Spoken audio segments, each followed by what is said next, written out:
A wife sends a text, "Going on a 2-week trip with my first love. Don't be jealous." Her husband's reaction leaves her regretting it for life.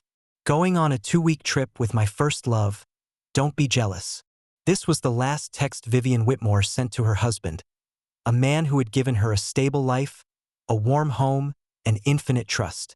She left full of confidence, believing he would wait, worry, break down, and then forgive. She had no idea that the man she left behind was already launching the coldest, most precise plan of revenge. What happened next will make you rethink betrayal, boundaries, and dignity. Viewers, if your spouse sent you such a text, what would you do? Tell me in the comments. The office hum was low and steady, the kind of quiet that only exists after the rest of the world has gone home. Garrett Whitmore leaned back in his chair, his gaze shifting between two monitors.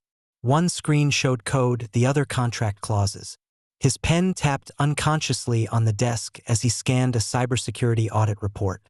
This was the company's biggest project. He was halfway through the data retention clause when his phone vibrated next to the keyboard. A slight buzz, he almost ignored it. Vivian usually texted around this time, asking what he wanted for dinner, teasing him to come home early. Last night was beef stew. The night before was roasted chicken with mashed potatoes. She liked making dishes he loved. He reached for his phone without looking up, his thumb unlocking it. Then the world stopped turning.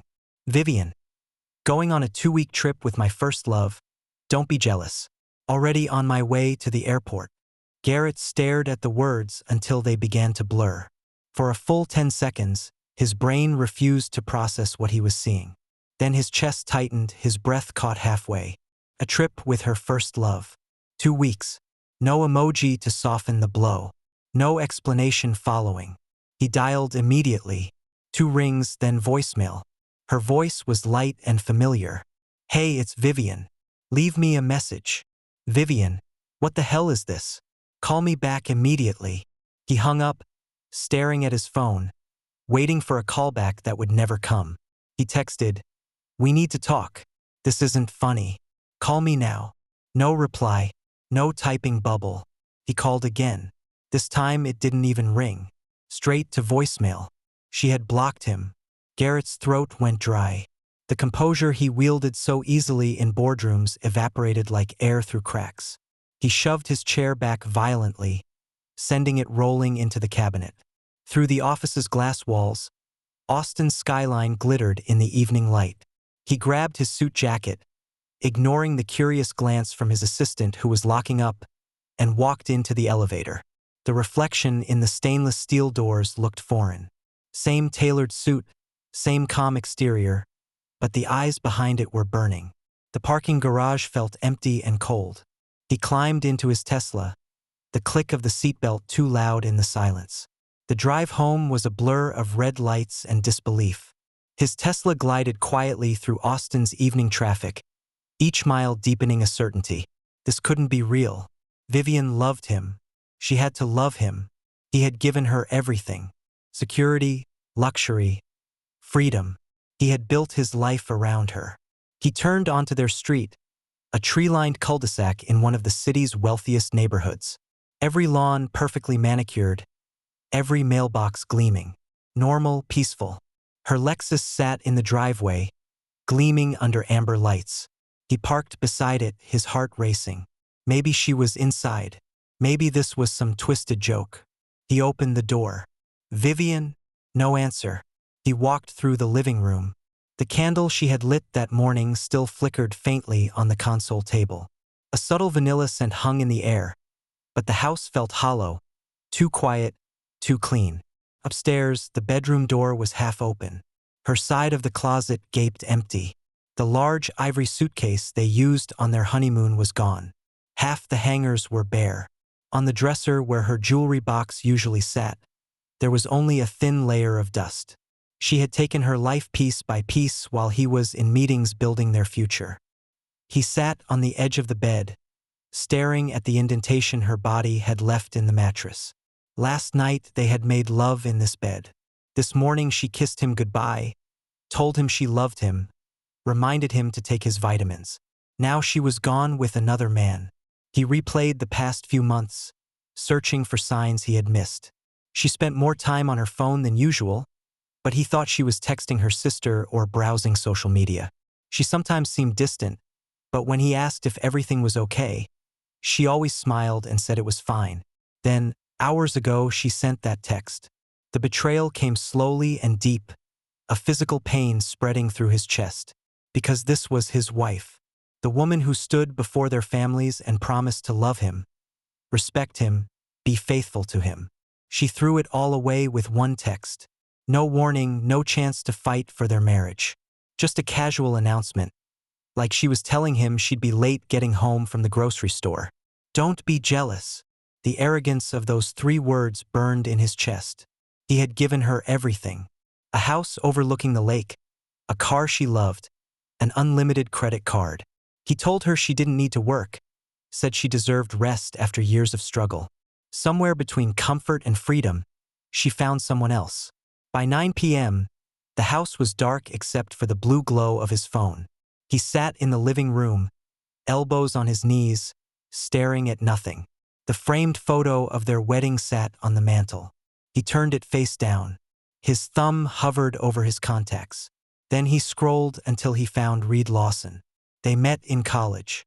Reed studied criminology while Garrett buried himself in software engineering. Now Reed was a private investigator in Houston, the kind who didn't waste words or time. Garrett pressed dial. 2 rings. Lawson Investigations. Reed, it's Garrett Whitmore. A pause. Garrett, it's been years. What's up? I need your help, Garrett said calmly. My wife is gone. She texted me saying she's going on a trip with her first love. I need to know where, with who, everything. Reed's tone sharpened. Give me her full name, number, social accounts. I'll start tonight. Money is no object. I know. You'll hear from me soon. After the call ended, Garrett walked to the balcony. The city stretched below, lights flickering on the dark water of Lake Travis. Somewhere in the night, his wife was laughing with another man. He put his phone in his pocket, the wind moving his sleeves. The pain in his chest hardened into something else. Cold, deliberate, patient. Garrett didn't remember when he finally fell asleep, only waking to a pale dawn slicing across the bedroom ceiling. His phone lay beside the mattress, still silent except for the faint buzz of overnight emails. He showered, dressed, left the house like a man moving underwater. The morning air felt heavier than usual, the sky too bright. His movements were automatic. Grab keys, lock door, drive. Yet his thoughts remained locked on the moment last night when her number stopped ringing. He told no one, not his assistant, not his partners, not even his chief operating officer, who noticed something was off when Garrett didn't ask the sharp questions he usually did while browsing security briefings. Everything okay? She asked. Fine, Garrett said. Too fast, too flat. He buried himself in meetings, analysis reports, and investor calls for the rest of the day. He forced himself to speak, nod, focus. But every few minutes, his eyes would return to his phone. No calls, no texts. Vivian had vanished into the air. By noon, he couldn't stop replaying the voicemail he left the night before. Vivian, what the hell is this? Call me back immediately. He no longer expected a response. The day crawled. People talked around him. He barely heard. He signed documents he didn't remember reading. He approved budgets that usually required an hour of dissection. He checked his phone involuntarily every 10 minutes. Still nothing. By 6 p.m., most of the office had gone home. Garrett kept his head down, working until it was dark outside, trying to shake the tightness in his chest. At 9:47 p.m., his phone finally rang. Reed Lawson. Talk. Garrett's voice was hoarse. Found her. Miami. A boutique hotel in South Beach. With a man named Tristan Caldwell. 33 years old. Bar singer. Divorced once. Reed paused. He's her high school first love. Garrett's jaw tightened. Evidence. My Miami contact is staking out. You'll have photos in the morning. I need everything. Every photo, every video, every moment they're in public. Understood. Garrett? Reed paused. I'm sorry, man. Don't be. Just get the evidence. Garrett hung up, setting his phone on the desk. He didn't move, just stared at the skyline, Austin's lights blurring into an orange sea before his eyes. Miami. Of course, Miami.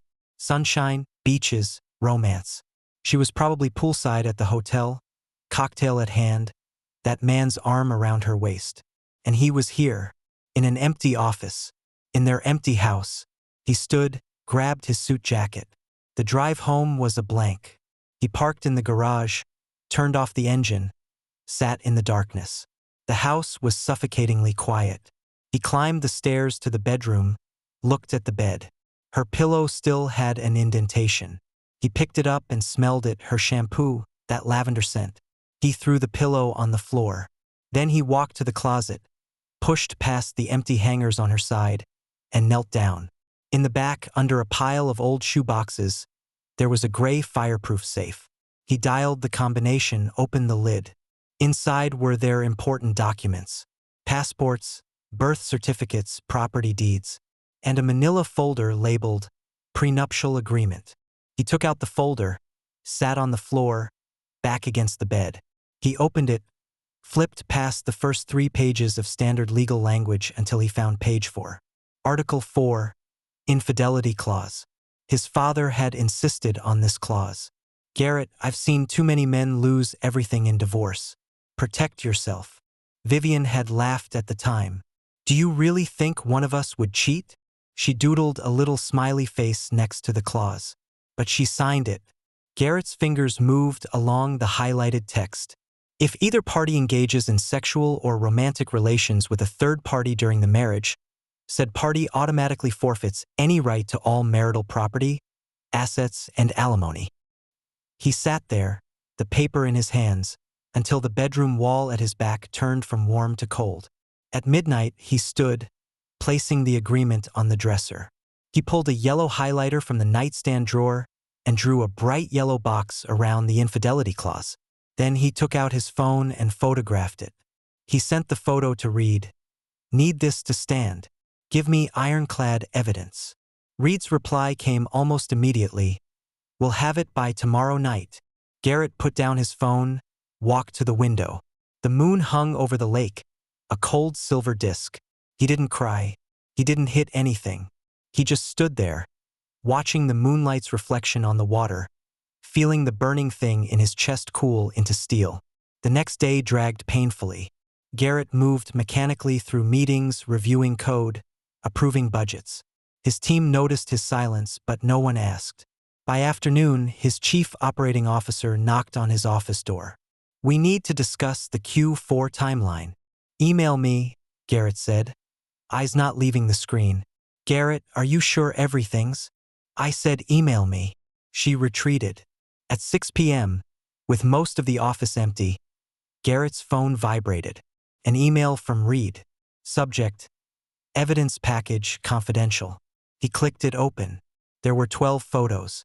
First photo: Vivian and a dark-haired man in a loose linen shirt walking out of a Miami hotel, his arm around her waist. Second photo: them on the beach. She wore a red bikini he had never seen. He was rubbing sunscreen on her back. Third photo: them at a beachfront restaurant. He was feeding her a bite of food. She was laughing. Fourth photo: them poolside at the hotel. He was whispering in her ear. Her hand was on his chest. Fifth through 12th photos, more of the same. Kissing, embracing, hand-holding. Each one time-stamped, each one undeniable. There was also a video file. Garrett hesitated, then clicked play. Hotel balcony. Night. Vivian in a white dress, back against the railing. Tristan walked to her, cupped her face with both hands, kissed her deeply. Her hands slid into his hair. The kiss lasted 10 seconds. When they parted, she was smiling. Garrett's hands were shaking. He closed the video. Reed's text followed. My guy got over 80 shots. These are the clearest. All taken in public areas, completely legal. Need more? Garrett replied, No, this is enough. Send me everything. Files began flooding in. Photos, timestamps, geolocation data. Reed even obtained her credit card transaction records.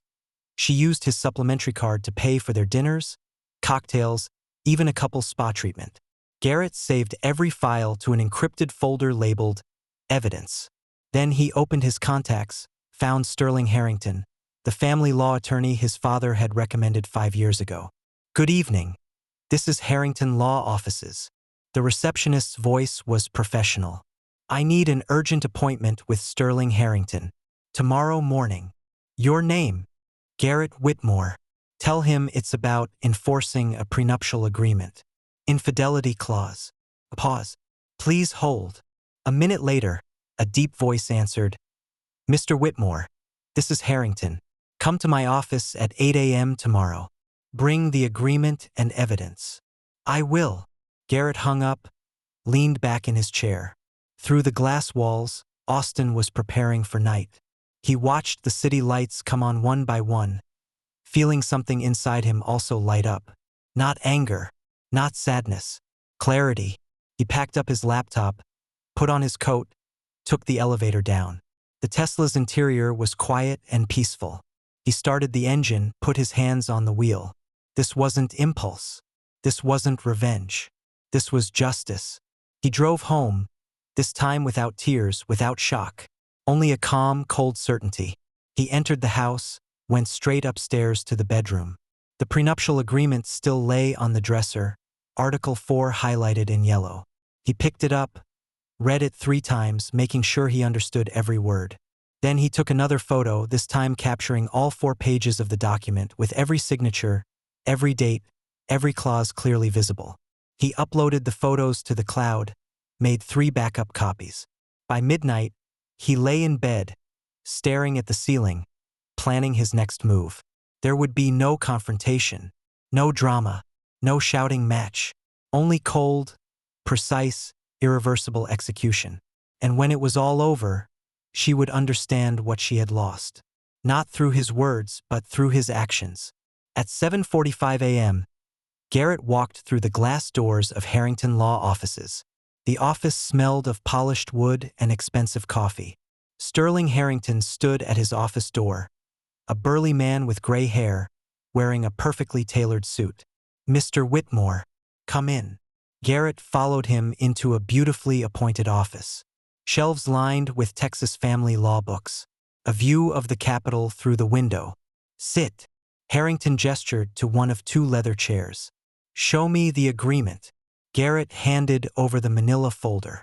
Harrington put on his glasses, flipped through the pages, stopped at Article 4 for a long time. "Infidelity clause," he murmured. "Common in Texas. Enforceable if executed properly." He looked up. "Evidence." Garrett took out his tablet, opened the encrypted folder. He slid it across the desk. Harrington scrolled through. His expression didn't change, but his jaw tightened. Where were these taken? Miami. Public places. By a licensed private investigator. Licensed? Yes. Reed Lawson, Houston. Harrington nodded, continuing to scroll. He stopped at the video file, played 5 seconds, then paused. "This is undeniable. Timestamps recorded. Everything. Geolocation data, credit card transactions, hotel records." Harrington leaned back in his chair, removed his glasses. "Mr. Whitmore, this is one of the cleanest infidelity cases I've seen. With this agreement and this evidence, you'll win in any Texas court." He paused. "How do you want to proceed?" "I want to file for divorce. Immediately. I want to terminate her rights to all marital property based on the agreement. I want her to get nothing." "Property division?" "The house was premarital. In my name. I bought it before marriage. Cars? Both registered in my name. Bank accounts. The main account was mine before marriage. She's just an authorized user." Harrington made notes. "Children? None. Good. That makes things simpler." He put down his pen. "I can draft the documents today. How do you want them served? Can you send someone to Miami?" "Yes. Hotel address." Garrett provided the details. Harrington opened his computer, started typing. "This will take an hour. You can wait or I can send you scans. I'll wait. An hour and 15 minutes later, Garrett left the law office with a manila envelope in hand. Inside, divorce petition, notarized copy of the infidelity clause, and color printouts of all evidence photos. His next stop was the bank. The Austin branch of Bank of America was bustling with morning transactions. Garrett walked to a private banker's desk. "I need to remove an authorized user from my account," he said, handing her his driver's license. "Of course. Account number?" He provided it. "Name of the authorized user? Vivian Whitmore." The woman typed on her computer. "Okay, Mr. Whitmore, I can process this immediately. This includes all joint cards." "Yes, main card and supplementary cards. Deactivate immediately." "Understood. Once I'm done, she will have no access to the account or use of any cards. This may take 5 to 10 minutes. I'll wait." 10 minutes later, the woman looked up. "Done. Vivian Whitmore has been removed from all accounts. Cards have been deactivated." "Thank you." Garrett's third stop was Home Depot. He bought a new set of door locks: front door, back door, garage door. Total cost, $287. He drove home, parked in the driveway, got out his toolbox. Changing the locks took 2 hours. Every screw, every tumbler, every mechanism. When he finished, he stood on the front porch, old locks in his hands. He threw them in the trash. Then he walked into the garage, stood in front of Vivian's Lexus. It was a 2021 RX 350, pearl white, beige interior. His birthday gift to her 2 years ago. The vehicle registration was in his name, his money, his loan, his insurance. He pulled out his phone, searched Austin used luxury cars. First result, Premium Auto Brokers, 4.8 stars. "We buy on the spot. Cash payment." He called. "I have a 2021 Lexus RX 350 to sell. Today. Mileage, 32,000 miles. Perfect condition. We can come evaluate in an hour. Come on." At 3 p.m., a man in a blue polo shirt showed up in his driveway with a tow truck. He inspected the Lexus, tires, engine, interior. "This is a beautiful car," he said. "I can give you $38,000. Now. Deal." The paperwork took 15 minutes. Garrett signed the title transfer, handed over the keys, accepted a check. At 3:30 p.m., the Lexus was towed away, disappearing around the corner. He walked back into the house, went upstairs to the bedroom. Vivian's things, what she left behind, were still scattered around. Brush on the dresser, slippers by the bed, a few clothes in the closet, cosmetics in the bathroom. He took out 3 cardboard boxes, systematically collected everything. Clothes folded, cosmetics packed, jewelry, every piece he gave her, placed in a lined box. By 5 p.m., her life in this house was packed into 3 boxes and a suitcase. He carried the boxes to the garage, loaded them into the trunk of his Tesla Model Y. His final stop, the print shop. He printed all the evidence photos, 50 color photos, 8 by 10. He put them in a large envelope. Then he drove home, took a shower, changed into clean clothes, sat at the kitchen table. At 8 p.m., his phone rang. An unknown number. "Yes. Mr. Whitmore, this is Dave from Process Service. Documents have been served." "Where?" "Miami, Beachview Hotel, room 503. A Ms. Vivian Whitmore signed at 4 p.m. "Did she say anything?" "No, sir. She looked shocked, but she signed." "Thank you." Garrett hung up, sat in the darkness. In Miami, Vivian Whitmore stood in her hotel room, divorce petition in hand, her perfect world beginning to crumble. But he didn't know this yet. He only knew the documents had been served. Phase 1 of the plan was complete. Now came Phase 2, letting her parents see the truth. The next morning, Garrett woke at 6 a.m. He hadn't slept well, too much adrenaline, too much planning, but he felt clear. He dressed in jeans and a t-shirt, went downstairs for his car keys. The drive from Austin to Dallas was 3 hours. He left at 6:15 a.m., a podcast playing on the car stereo. He wasn't listening, his mind was elsewhere. Vivian's parents, Malcolm and Margot Brennan, lived in a small house in a Dallas suburb. Malcolm was a retired postal worker, Margot a homemaker. Traditional, conservative, valuing family reputation above all else. They loved their daughter, but they also loved doing the right thing. At 9:30 a.m., Garrett pulled into their driveway. It was a tidy ranch-style house with a neatly trimmed lawn and an American flag hanging on the porch. He grabbed the 3 boxes containing Vivian's belongings and the large envelope, walked to the front door, rang the bell. The door opened. Malcolm Brennan stood there, a short man with gray hair, wearing a plaid shirt and khakis. Garrett. His face lit up. This is a surprise. Come in, come in. Margot, Garrett's here. Margot emerged from the kitchen, dish towel in hand. Garrett. Dear, we didn't know you were coming. Where's Vivian? Garrett stepped inside, set the boxes on the living room floor. We need to talk. Malcolm's smile faded. What's wrong? Garrett took out the large envelope, handed it to Malcolm.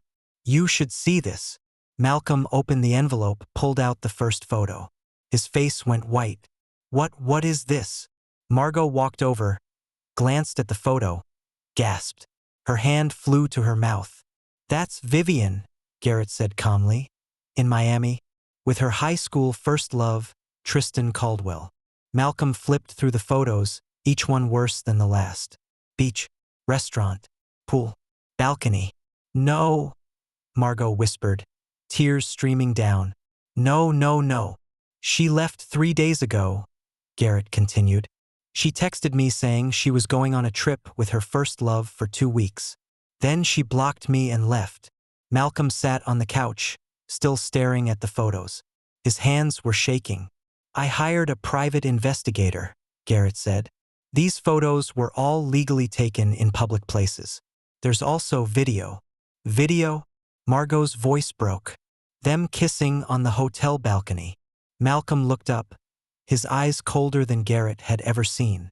Where is she? Miami Beach. Beachview Hotel, room 503.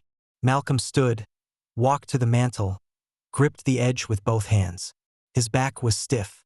Margot sat on the couch, sobbing, burying her face in her hands. I filed for divorce this morning, Garrett said. We have a prenuptial agreement. Infidelity clause. She gets nothing. Malcolm turned around. Good. His voice was like gravel. She deserves nothing. Malcolm, Margot started. No. Malcolm cut her off. No, Margot. This is unforgivable. She made vows. She broke them. He walked to Garrett, placed a hand on his shoulder. I'm sorry.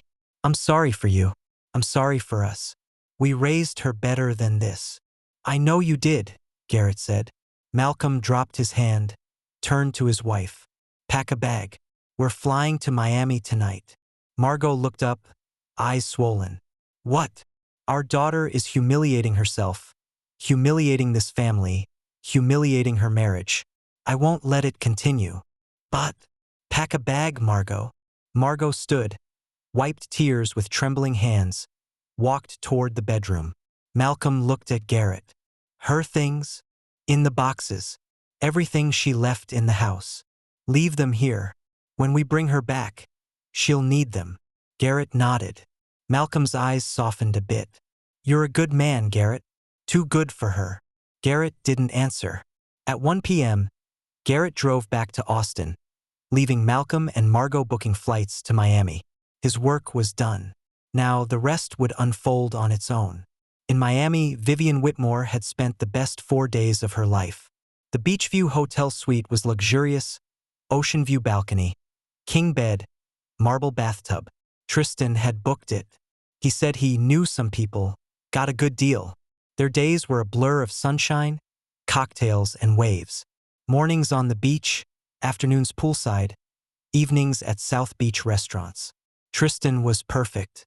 Funny, romantic, carefree. He called her babe and beautiful. He kissed her in public. He told her she deserved the world.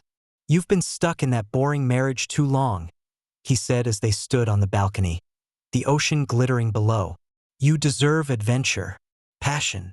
You're right, she said, feeling more alive than she had in months. She didn't think about Garrett. She forced herself not to. If she did, she'd think about his face when he read her text, his voice when he left that voicemail. So she didn't think. She drank. She laughed. She let Tristan distract her. On the fourth afternoon, they had lunch at the hotel restaurant. Vivian ordered lobster salad and a glass of white wine. Tristan got steak. When the waiter brought the bill, Vivian handed over her credit card, the supplementary card from Garrett's account, the one she'd used for 3 years. The waiter took it, came back looking embarrassed. "I'm sorry, ma'am," he said quietly. "This card was declined. Do you have another?" Vivian frowned. "That's impossible. Try again." The waiter tried. "Sorry." Still declined. Vivian's face flushed. She could feel people at neighboring tables watching. "Tristan." "I got it," Tristan said, pulling out his own card, a well-worn Visa. It went through. When they got back to the room, Vivian pulled out her phone, opened it for the first time in 3 days.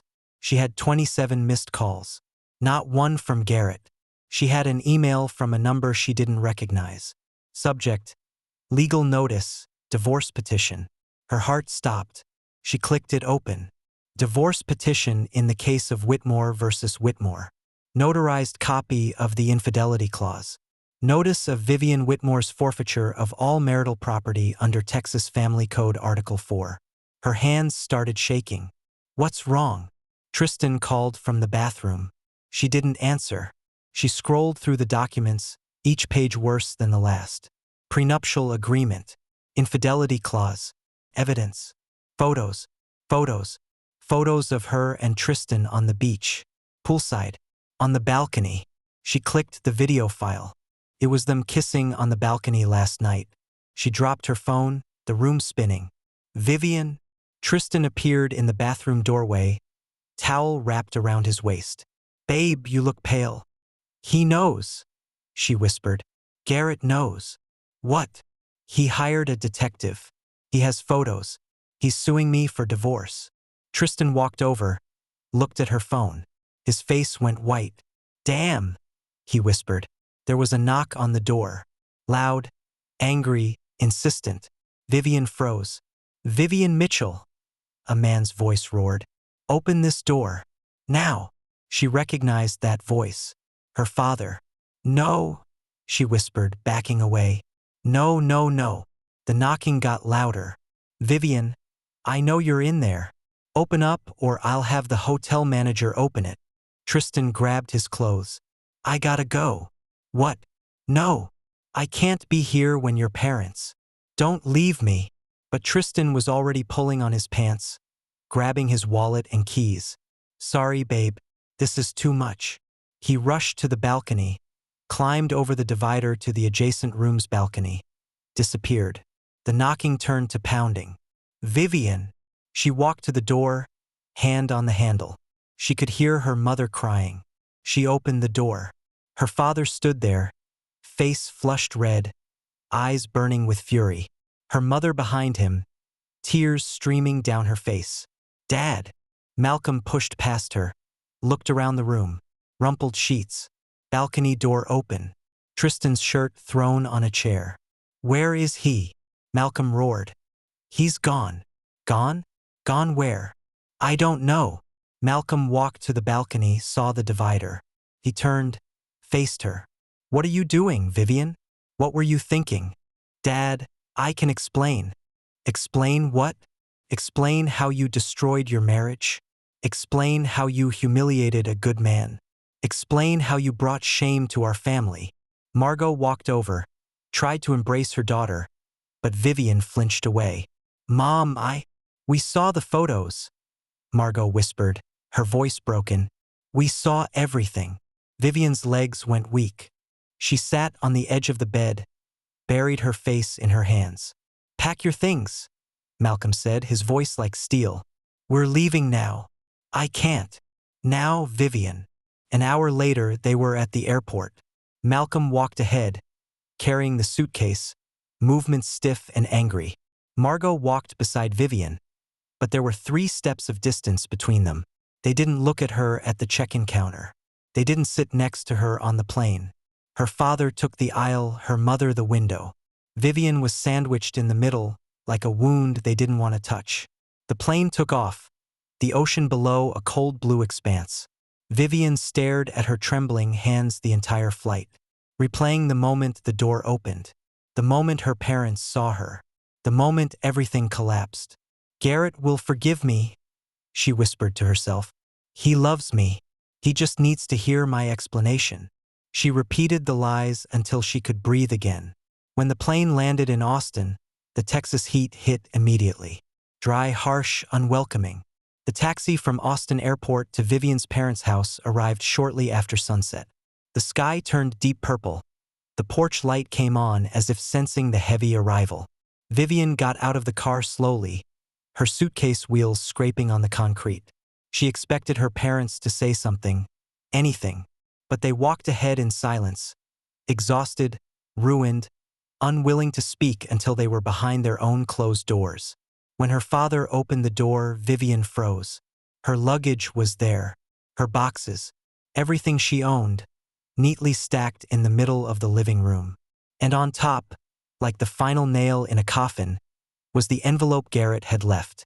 The divorce documents were right where he placed them. Prenuptial agreement clauses highlighted, photos, private investigator evidence. Vivian's knees nearly buckled. No, no, no, no. Her mother stood in the doorway, one hand over her mouth, the other pressed to her chest, as if the sight caused her physical pain. Her father didn't move, didn't speak. Vivian rushed forward, throwing documents aside with shaking hands, as if scattering them quickly might make the truth disappear. No, he can't. He can't be serious. He can't do this. Her voice became panic sobs. No, no, Garrett wouldn't. He wouldn't. Her father's voice was low, weary. Vivian, he already has. That's impossible, she cried, pacing in frantic circles, grabbing a handful of clothes from the boxes, then dropping them. He loves me. He wouldn't kick me out. He wouldn't. He wouldn't. Her mother whispered, "Honey." He saw everything. Vivian's breathing became sharp, jagged gasps. She picked up the divorce documents again, eyes blurring with tears. "Forfeiture of all marital rights," she read aloud, voice breaking. "No, no, this can't be real." She threw the documents on the couch, staggered backward, hands pressed to her head. Her father stepped forward. "You need to calm down." "I can't calm down," she screamed, panic exploding like flames. "My life is gone. Everything. Everything." Her chest heaved. She looked around the living room, her life reduced to 3 boxes and a suitcase. "Where is he?" she suddenly whispered, voice dropping to a trembling whisper. "Where's Garrett?" Her mother hesitated. "Vivian, where is he?" Her father closed his eyes. "Home." Vivian grabbed her purse, rushed to the door. Her mother called out, "Vivian, wait." But she was already out, the screen door slamming behind her. Her parents followed her to the porch but stopped at the steps, helplessly watching her frantically wave down a passing rideshare. "Vivian, think about what you're doing," her mother called. But Vivian couldn't hear anything except the pounding in her skull. She pulled open the back door, threw herself in, shouted, "Take me to this address now." The driver nodded silently, pulled away from the curb. Vivian stared out the window, trembling, whispering the same words over and over like a desperate prayer. "He still loves me. He still loves me. He'll forgive me. He has to. He has to. He has to." The city lights blurred in tears. 10 minutes later, the car turned onto Garrett Street. Vivian saw the house, still quiet, motionless. Her heart slammed painfully against her ribs. She opened the car door before it completely stopped, ran toward the porch, stumbling on uneven concrete in her haste. She raised her key with trembling hands, but it didn't fit. She tried again. Nowhere close. Her breathing stopped. He changed the locks. She started knocking, lightly at first, then harder. "Garrett." Her voice broke. "Garrett, please. Please open the door. Please." The night remained quiet. She knocked again, harder, her tears falling on the doormat. Garrett, open the door. I'm begging you. I'm so sorry. Just let me talk to you. Please, please. Inside, she heard faint movement. Her heart leaped. Then footsteps, slow, steady, walking toward her. Vivian stepped back, brushing hair from her wet cheeks, desperately trying to compose herself. The lock clicked, the door opened, and Garrett stood outside. He didn't lean on the doorframe. He didn't cross his arms. He didn't show anger or exhaustion. He just stood there, tall, steady, calm, a completely finished man. Vivian froze at the bottom of the porch steps, her breath caught in her chest, mascara streaming down her cheeks, hair stuck to her face, hands shaking uncontrollably. Garrett, she whispered, voice trembling. Please, I'm begging you. Please talk to me. He looked at her without flinching. Vivian took one trembling step forward. I know I screwed up. I know I hurt you. But I love you. I swear. Please, just give me a chance to explain. Garrett's voice was quiet, controlled, final. There's nothing to explain. Her lips parted but no sound came out. He continued, you made your choice. You packed your bags. You bought your ticket. You went to him. You chose that life. Now you have to live in it. Vivian shook her head violently, tears streaming. No, I was stupid. I wasn't thinking clearly. Garrett, please. I came back because I want you. Because I love you. No, he said, the word cutting cleanly through the night. You came back because the world you ran to collapsed. She gasped as if struck. He stepped down one step, closing the gap between them by inches. Not enough to touch her. Just enough for her to see the truth in his eyes. I don't hate you, he said softly. But I don't want you. Vivian's knees buckled. She grabbed the railing, choking sobs. Please, please don't do this to me. Please don't end us. I can't lose you, Garrett. I can't. You already have, he said. Her sobs became more piercing, breaking into quiet, broken hiccups. He looked at her and said, Goodbye, Vivian.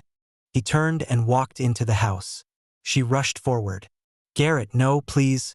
But the door had already closed. Vivian collapsed on the porch, a quiet, trembling mess of regret and grief. She pressed her forehead against the cold wood, sobbing in the silence. Some mistakes don't get second chances. Some doors close forever. Some good men walk away without raising their voices because they've already said everything through their actions. Viewers, if you were Garrett, would you give her a second chance? Tell me your answer in the comments.